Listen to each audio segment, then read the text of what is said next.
বাংলার মুখ্যমন্ত্রী তার আসল স্বরূপটা কালকে নিজেই প্রকাশ করেছেন।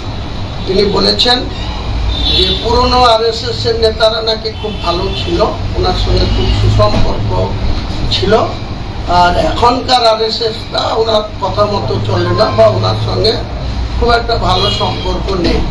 আমি কিন্তু অনেকদিন আগে থেকেই বলেছিলাম বাংলার মুখ্যমন্ত্রীর সঙ্গে উনি উপরে উপরে মুসলমানদের বলে যে গরুর দুধ দেয় তাদের লাভ খাওয়া ভালো, কিন্তু প্রকৃতপক্ষে উনি যে আরএসএস এর সঙ্গে সখ্যতা রেখে বা আরএসএস এর সঙ্গে ওনার যে একটা নিবিড় সম্পর্ক আছে তিনি কালকে নিজেই সেটা প্রকাশ করেছেন।